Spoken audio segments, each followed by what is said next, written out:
on va parler de communication animale, bah, bien sûr, c'est le sujet du groupe, et on va aussi parler d'éducation, parce que je trouve que parfois les gens confondent éducation et communication animale, et j'avais aussi envie par ce direct de pousser un petit coup de gueule par rapport à ça, par rapport à toutes ces croyances, et de remettre un peu, comme on dit chez nous, l'église au milieu du village.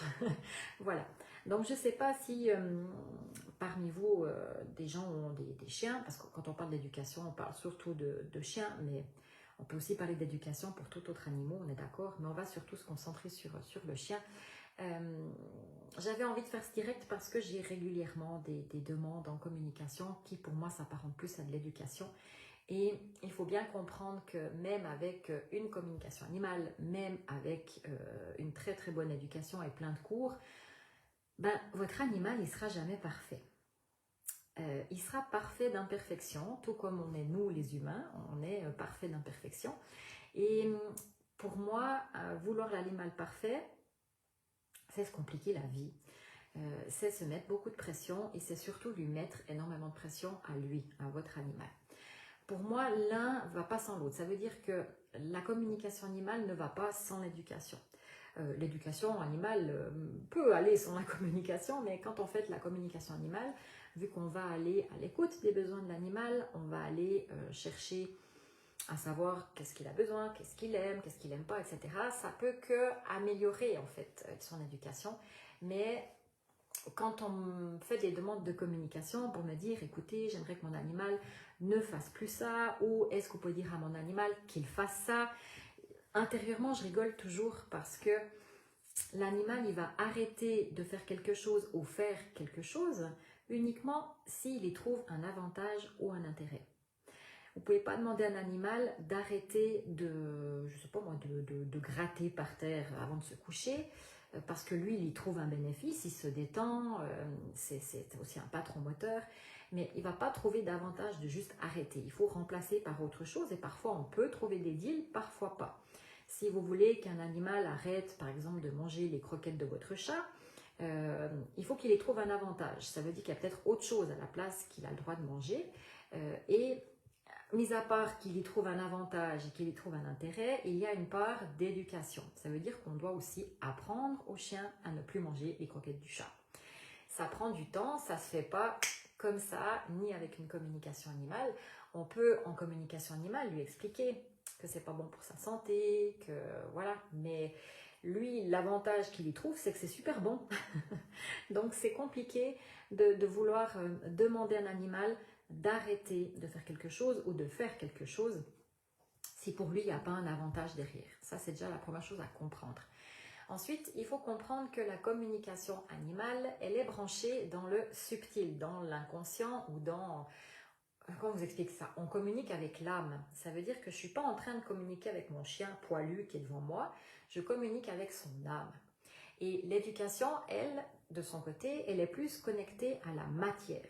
Là, on s'adresse aux poilus, de chair, d'os et de sang. Et il faut comprendre que dans la matière, c'est différent que dans le subtil.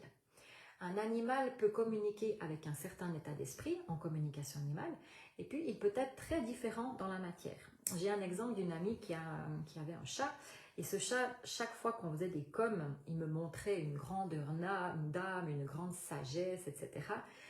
Et parfois, dans la matière, c'était tout autre chose. Ça pouvait être de l'impatience, etc. Mais quand on lui communiquait certaines choses, il était dans la compréhension totale de ce que vivait son humain. Mais dans la matière, c'est pas toujours pareil.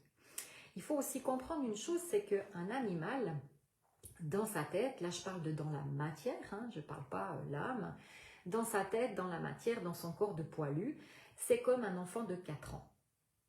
Oui, votre animal aura éternellement entre 4 et 7, hein, plus ou moins.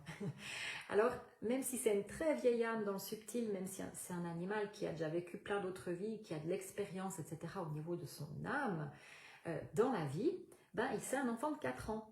Donc, c'est comme si, pour vous donner un exemple concret, c'est comme si vous demandiez à votre enfant de 4 ans d'arrêter de pleurer quand il tombe de vélo.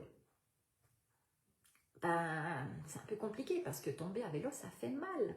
Donc forcément, on pleure, c'est logique. C'est comme si vous demandiez à votre enfant de 4 ans, ou que vous lui expliquiez plutôt, écoute, tu es gentil, mais à 7 heures on soupe, donc à 6 heures tu ne manges plus de bonbons, s'il te plaît. Ok, il a entendu. Mais ça ne va pas pour autant l'empêcher, discrètement dans votre dos, d'aller ouvrir le tiroir à bonbons et puis de se servir de bonbons, même si vous lui avez dit ne mange pas de bonbons avant le souper. Et vous voyez, là, ça devient concret. On a communiqué quelque chose, on a expliqué, mais après, il y a toute une part d'éducation. Ça veut dire que, ma foi, si les enfants ont le droit de manger des bonbons et qu'on leur laisse sous le nez et qu'ils n'ont pas d'autres alternatives ou d'autres choix que de pouvoir aller choper eux-mêmes les bonbons, ça va être compliqué qu'il ne craque pas. S'il les a sous le nez, eh ben, il va craquer. La communication animale, ça fait plein de choses magiques et géniales, mais des miracles, ça ne fait pas. Parce qu'un animal bien dans sa tête, ça passe justement aussi par l'éducation. Parce que ça passe par tout ce que l'humain, son gardien, son humain va mettre en place pour son bien-être. On ne peut pas faire l'éducation d'un chiot par communication animale, ça ne fonctionne pas. Mais j'ai parfois ce sentiment qu'on m'appelle en me disant, écoutez, vous pouvez expliquer à mon animal de ne pas aller là, de ne pas faire ci, Oui, je peux lui expliquer plein de choses, mais j'aime bien faire ce lien entre... C'est comme expliquer à un enfant de 4 ans, il va entendre, il va comprendre ce qu'il a envie de comprendre, puis surtout, il va faire là où c'est le plus confortable pour lui et là où il y trouve le plus d'avantages ou le moins d'inconvénients. C'est clair que s'il va chipper des chips droit avant le souper puis qu'il se fait taper sur les doigts, ben, peut-être qu'il ne le fera plus la prochaine fois. Mais si on dit rien et puis qu'on laisse le paquet de chips sur la table, ben, il risque bien d'aller chercher. Et c'est pareil avec votre chien ou tout autre animal. Si vous ne voulez pas que votre chien vous pique le steak que vous avez déposé sur la table et puis que ben, vous ne lui avez jamais appris comment faire autrement, eh ben, il y a de fortes chances que si vous posez un steak sur la table, vous vous retournez, il l'aura pris. Même si en communication animale, on lui a bien expliqué, tu ne dois pas prendre le steak sur la table. C'est l'instinct qui prime. Cette histoire de communication animale qui s'apparente des fois à de l'éducation, je l'ai vraiment vue pendant le Covid, parce que pendant le Covid, en fait, il n'y avait plus de cours de sociabilisation. Ça a été vraiment difficile pour plein de jeunes petits animaux qui sont arrivés à ce moment-là. Mais même avec toutes les communications animales, ça ne remplacera pas les cours de sociabilisation. L'animal, il a besoin de comprendre les choses dans la matière. Donc, qu'on lui dise dans le subtil, c'est très bien, mais il y a une part où vous, gardien, vous devez travailler sur l'éducation, travailler sur la matière et ne pas oublier, et je ne répéterai jamais assez, que votre chien, dans sa tête, c'est équivalent plus ou moins à des réactions ou des réflexions d'enfants entre 4 et 7 ans. La communication animale, par contre, ça peut parfois aider dans certains cas d'éducation ou par rapport à savoir qu'est-ce qu'il préfère comme genre d'éducation. L'animal peut vous dire ce qu'il aime le plus, ce qu'il aime le moins, ou il peut aussi peut-être vous dire qu'est-ce qu'il aurait besoin avant d'aller au cours ou après. C'est toujours dans le but qu'il y trouve un avantage. Écoute, on peut lui dire de quoi aurais-tu besoin pour pouvoir être serein pendant le cours. Peut-être qu'il peut vous dire, ben moi j'aurais besoin qu'on aille faire une grande balade avant. Ou j'aurais besoin qu'après je puisse aller me défouler. Donc c'est vraiment pour rentrer dans le bien-être de l'animal et de trouver, c'est comme des deals, ok, j'aimerais que tu fasses ça, mais en contrepartie, qu'est-ce que tu serais ok d'avoir? C'est vraiment dans ce sens-là, mais on ne peut pas vraiment donner des ordres à un animal, ça c'est clair. Aimer son animal, c'est aussi apprendre ou l'accepter simplement tel qu'il est. La communication animale, elle peut vous aider pour plein de choses. Mais vraiment, donner des ordres à nos animaux, ça ne fonctionne pas. Ça ne veut pas dire que je fais de la communication animale et qu'Eliane, il fait tout ce que je veux. Alors, j'aimerais bien, je rêverais de ça. Mais honnêtement, même si on est interprète animalière, même si on est dans le métier, pourtant je le fais de manière professionnelle, il y a des choses que je réussis à améliorer avec lui, à transformer, à transmuter, mais ce qui touche à l'instinct, ce qui touche à qui il est vraiment, ça ne va pas être possible, en tout cas pas comme ça. C'est comme nous, on peut améliorer certaines facettes de notre caractère, mais on ne peut pas drastiquement changer notre attitude juste parce qu'on nous dit certaines choses. Donc, communication animale, oui. Imaginez qu'on est dans le subtil et l'éducation, c'est ce qui se passe dans la matière. Et l'un avec l'autre, ça peut être parfait.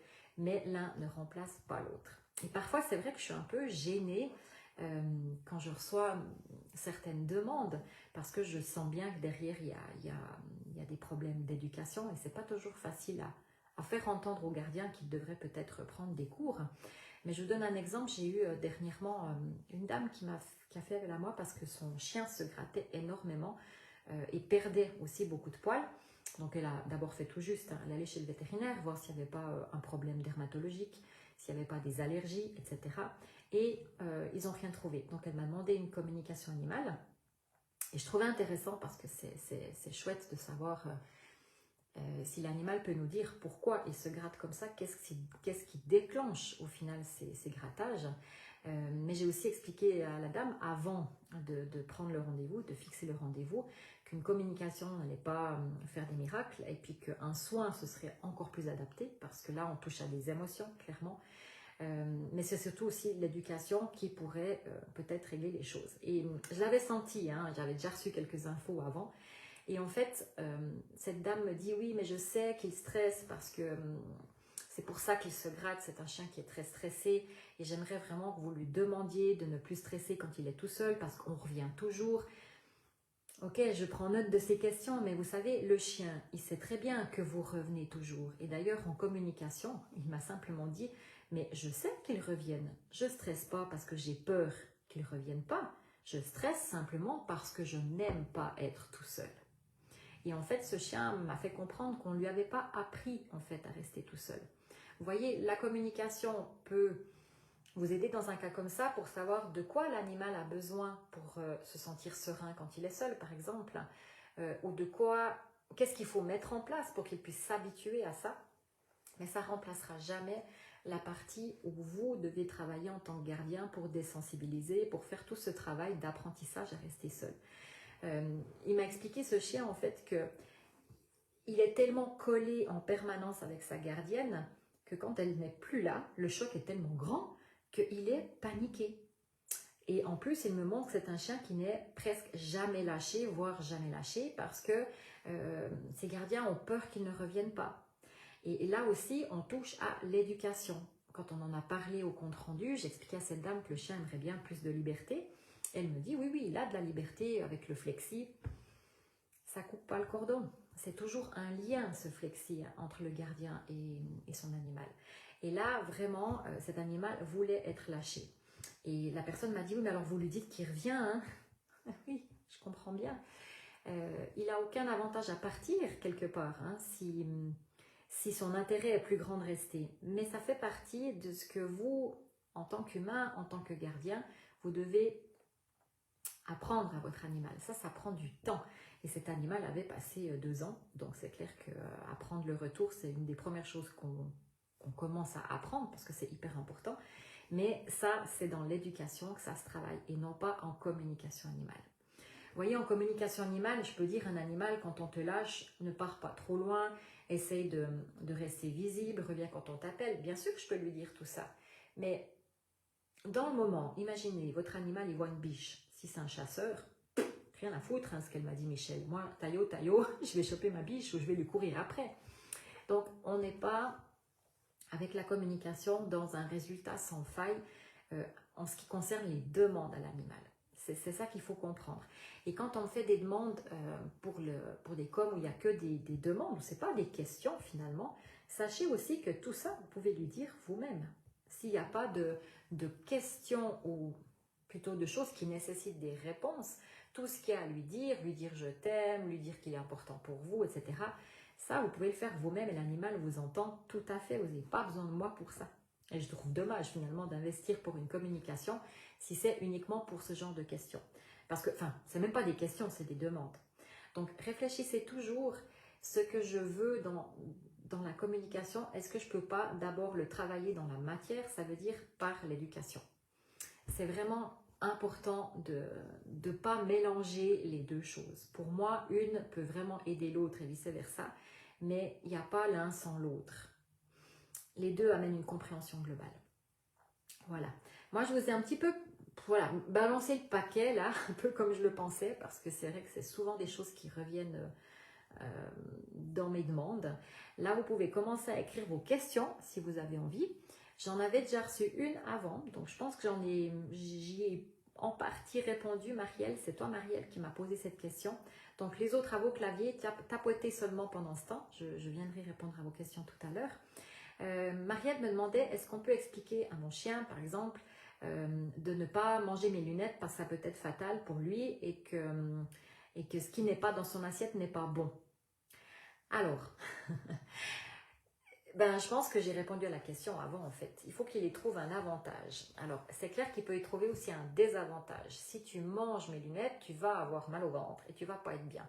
C'est une image que tu peux lui envoyer dans ta tête du dégât que ça peut faire chez lui de manger tes lunettes. Ça, c'est la première chose à faire.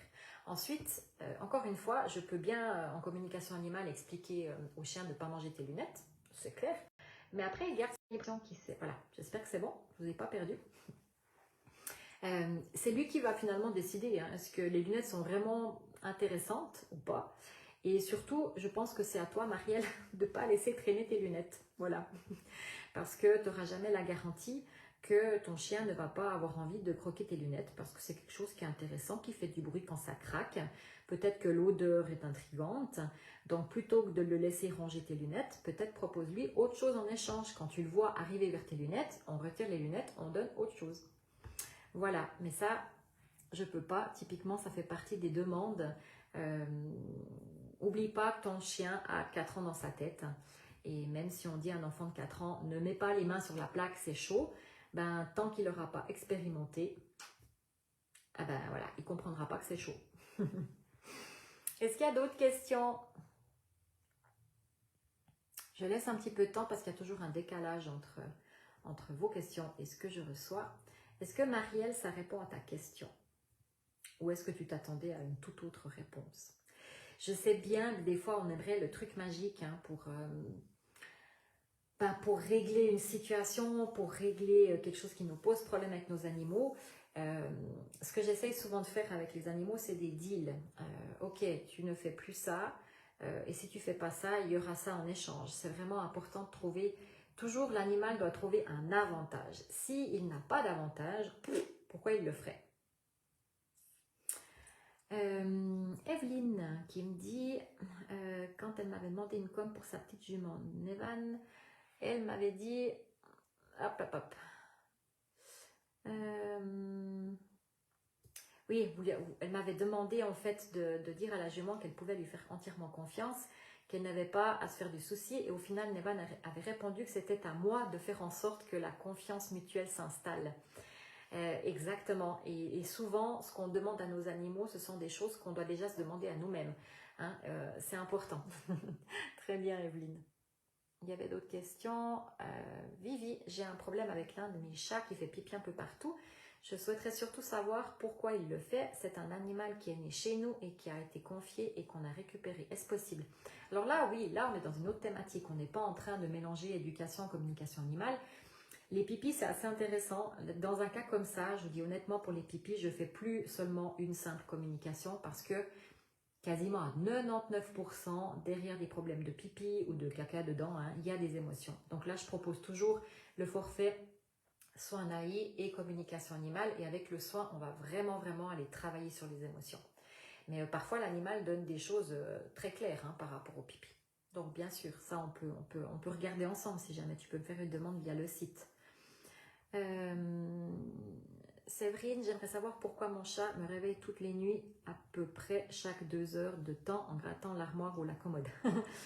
Oui, alors, sans me connecter à lui, je ne peux pas savoir, mais là aussi, il y a une part, alors je dirais pas d'éducation, mais de connaissance du chat. On sait que le chat est un animal qui vit plutôt la nuit. Et c'est vrai que la plupart des chats en com me disent que la nuit, s'ils ne peuvent pas sortir, ils s'emmerdent. Alors ils se trouvent des occupations, ils vont réveiller leur gardien, certains ils vont grimper au rideau, d'autres ils vont tirer du papier de toilette. Certains ils se trouvent des occupations. Donc il faut regarder si on peut améliorer ça avec un soin, une com. Mais c'est vrai que le chat qui est dedans et qui ne sort pas la nuit, il cherche à s'occuper. Parce que dans la vraie vie, le chat il vit beaucoup la nuit. Donc voilà. Magali, je rappelle que le sujet était à la base communication animale, éducation. Hein. Est-ce qu'on peut expliquer à un chien de ne pas faire des crises d'aboiement lorsqu'on rentre à la maison? Ben ça, typiquement, c'est dans ce que je disais avant, on demande quelque chose. Mais en échange de quoi? Tu vois, et ça c'est certainement ce que j'appelle de l'éducation involontaire. Certainement que j'avance quelque chose, hein. Peut-être tu diras c'est pas du tout ça, mais souvent quand les chiens sont francs fous quand on rentre à la maison, c'est que nous on est aussi hyper content de les revoir et puis à ce moment-là on les prend, on est tout content alors qu'ils sont encore dans l'excitation. Et c'est vrai que ben, tant que l'animal n'est pas calme, on ne devrait pas le calculer. Parce que souvent, on lui donne raison d'être excité comme ça. Et puis après, ben, il comprend que quand on arrive, c'est la fête et puis ça va aller crescendo. Donc ça, c'est aussi, pour moi, il y a une part d'éducation. Muriel qui me dit, j'ai ma chienne Sisley qui a des réactions bizarres avec les hérissons. Elle aboie comme une folle quand elle les voit et essaye de les choper par-dessous. J'arrive pas à savoir si c'est de la peur ou de la méchanceté. Peut-être ni l'un ni l'autre. Hein. Peut-être qu'elle veut jouer. Eliane est aussi très drôle avec les hérissons. Là, ça fait 2 semaines qu'il y en a un ou deux. Je pense qu'il y avait le petit et la maman qui se baladaient tout près où on se balade. On le croisait tous les soirs et lui, il les détecte mais à des mètres. Hein. Je sais quand ils sont là parce qu'il s'arrête, il fait comme ça 2 fois. Après, il chouille. Un petit problème de connexion. Voilà, c'est bon. Il vient me les montrer. Et en fait, il veut rien faire. Il veut juste sentir ce que c'est. C'est intriguant, c'est intéressant. Donc là, il faudrait voir. Mais là, pour moi, là, on est vraiment dans une communication, tu vois, c'est pas lié à l'éducation. Elle va vraiment voir, elle veut voir ce que c'est. Après, pourquoi elle le fait, ça c'est à voir.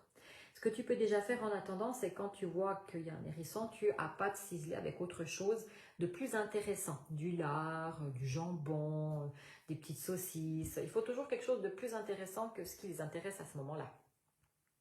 Ça, c'est clair. Est-ce qu'il y a encore d'autres questions? Je crois que j'en ai pas zappé. J'attends encore quelques secondes. J'ai encore 2 nouvelles pendant que vous posez vos questions.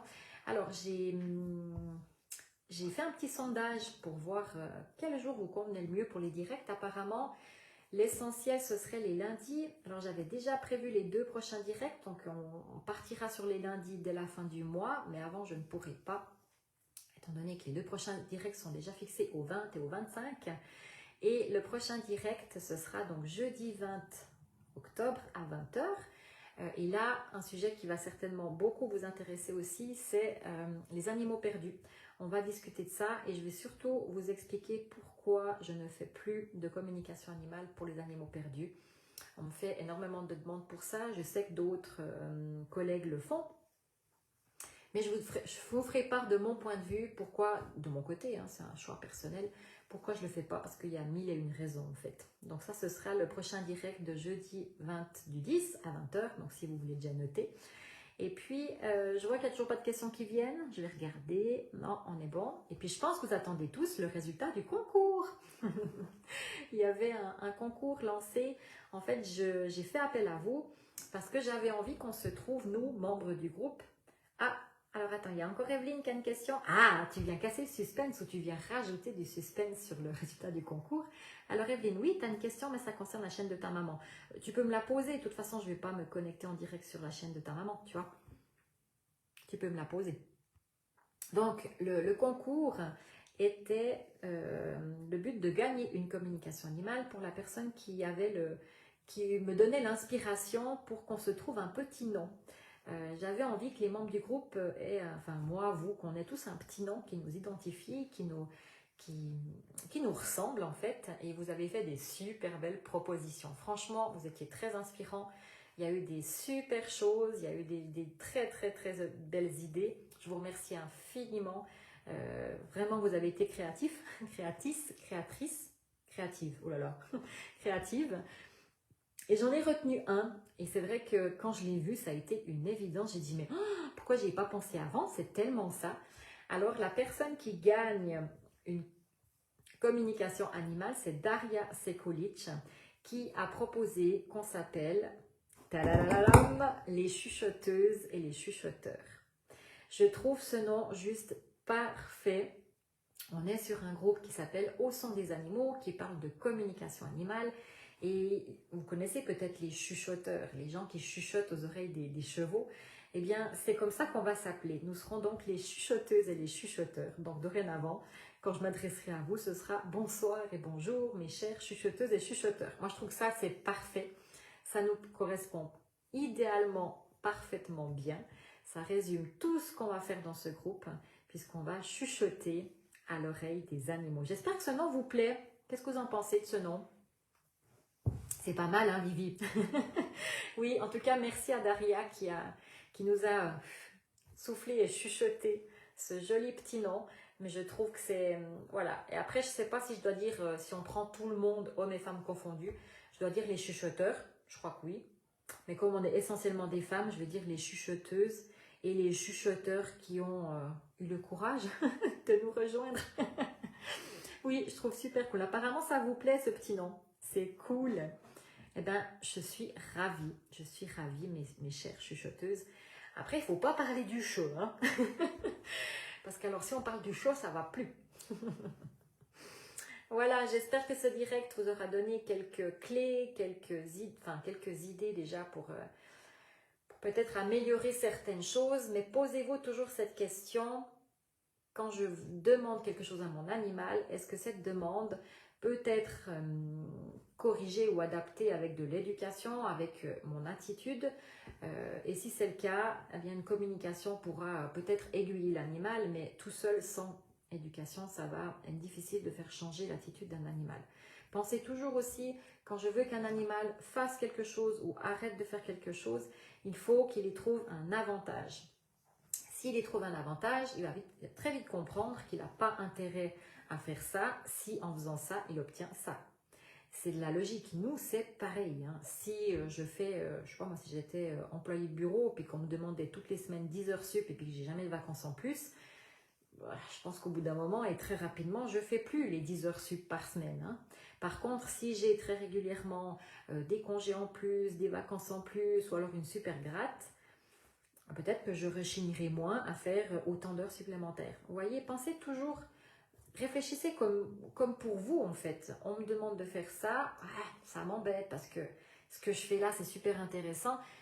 Qu'est-ce qu'on me donne en échange? Ah ok, oui c'est intéressant, donc je suis d'accord. Hein? C'est vraiment intéressant de faire des deals. Marie-Laurence qui dit le deal peut venir de l'animal. Oui, oui.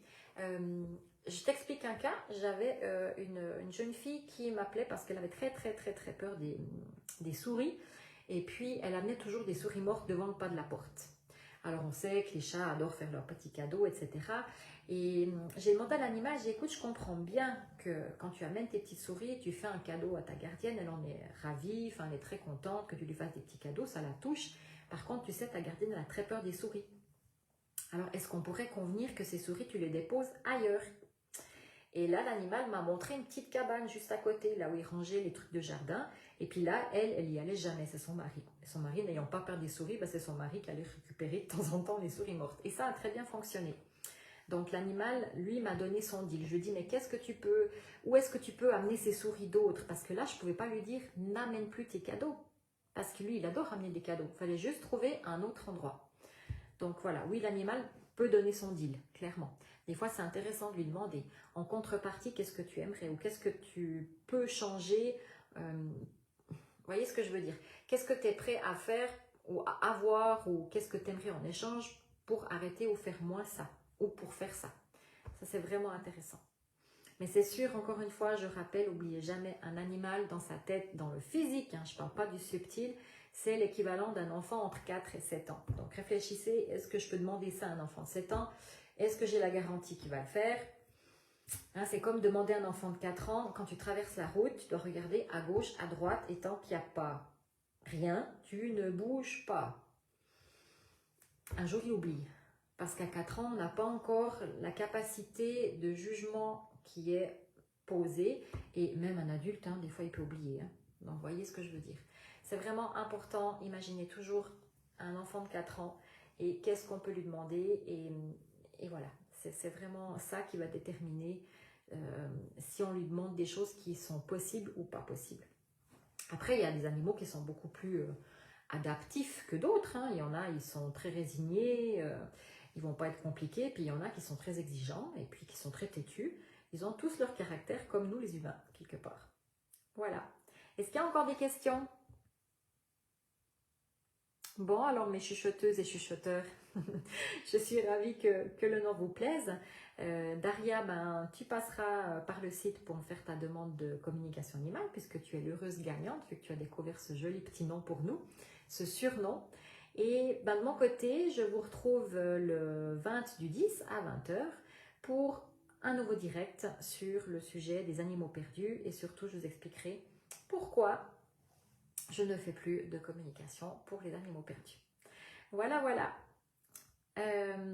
Ah, il y a Evelyne qui me dit, elle est un peu plus haut la question, je l'ai loupée, tu peux me la remettre parce qu'il doit tout remonter. Je ne l'ai pas vue. Attends, je la cherche.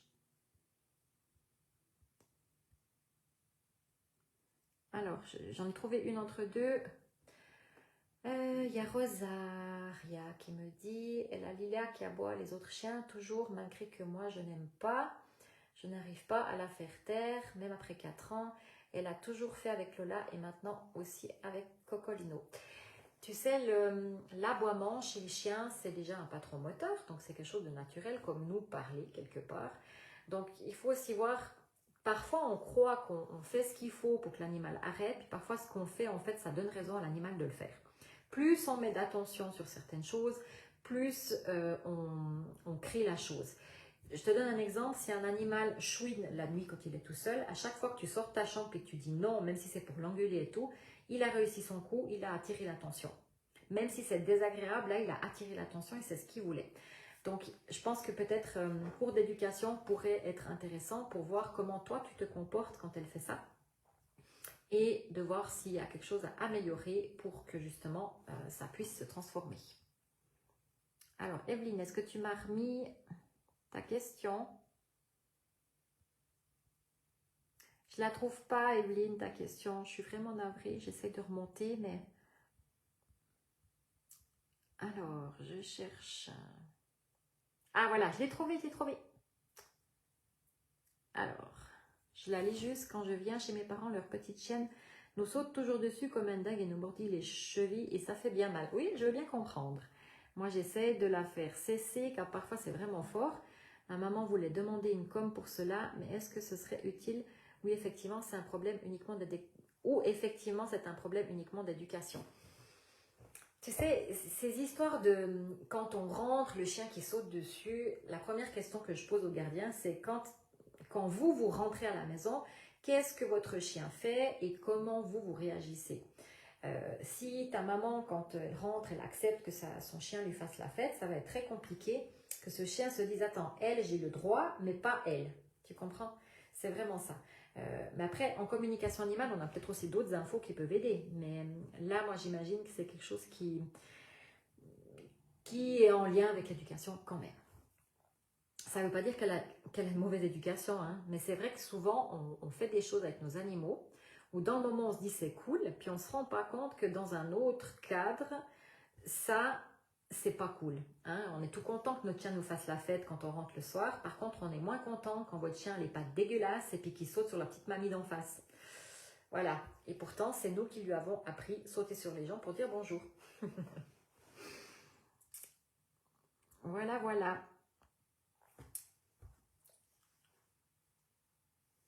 Alors, Evelyne, ce qui est drôle, c'est qu'elle ne le fait apparemment qu'avec moi et ma fille. Ok. Alors oui, ce sera à voir pourquoi. Alors, elle peut être très, très, très contente de vous voir, hein, particulièrement. Et puis après, c'est peut-être aussi vos réactions qui font qu'elle continue. Ça, ce serait à voir. Voilà, s'il y a d'autres questions qui viennent en relation avec ça, vous pouvez toujours les poser sous ce post, sous cette publication. Je vais dorénavant regrouper tous les directs dans un album, les directs. Je pense que vous avez vu passer sur le groupe, comme ça vous les retrouvez. J'ai encore une question qui vient. Daniel qui dit « Moira chouine beaucoup, pourtant je sens bien qu'elle est heureuse. Sais-tu pourquoi ?»